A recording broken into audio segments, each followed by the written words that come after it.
Hey everyone, wanted to show you a quick and easy way, an effective way to palpate the psoas and to approach the psoas.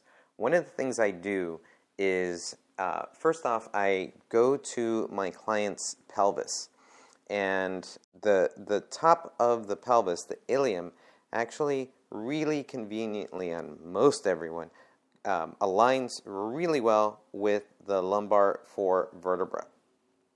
So I use the pelvis as a marker to find lumbar 4.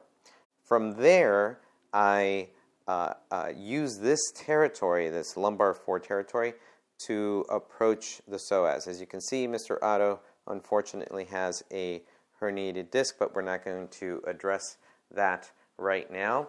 So one thing I do is, again, find the ilium, the top of the ilium. That aligns beautifully with the L4 vertebra, and then I use that territory most of the time to start with psoas palpation. And one thing that is important to note is that when you're going towards psoas, you want to go obliquely from this, just like this, instead of going straight down. And I've seen some people actually go straight down.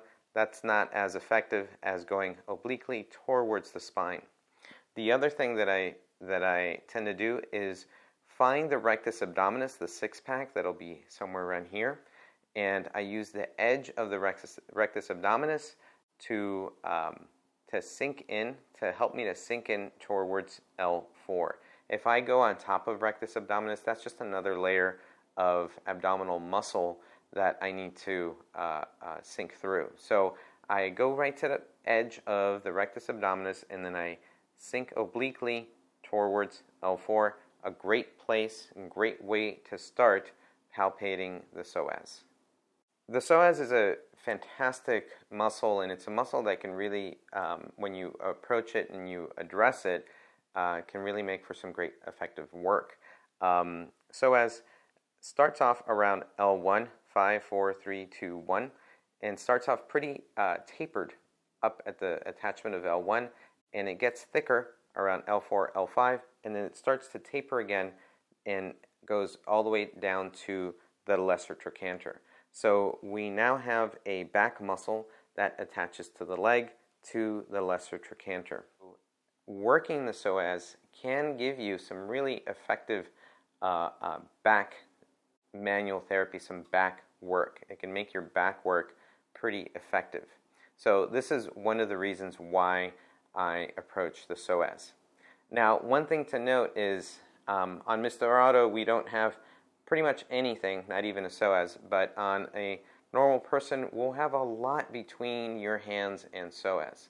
There's skin, muscle, fat, intestines, fascial layers, interstitial fluid, mesentery, so much between your hands and psoas. So you're, in essence, influencing and affecting psoas through a whole bunch of connective tissue and intestines. So keep that in mind as you're working with your client, understanding that you're not 100% directly on top of psoas.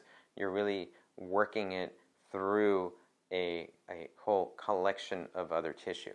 So why do I even find this marker and approach psoas from the L4 vertebra? Well, the reason behind that is because, as I mentioned, it starts off pretty tapered around L1 and gets thicker around L4, L5, and then tapers off. So in this area, I've got a pretty good chance of affecting the most muscle tissue of the psoas. Around L4, we've got a nice thick area of psoas, which is why I go to this area first. Doesn't mean that all problems arise from L4.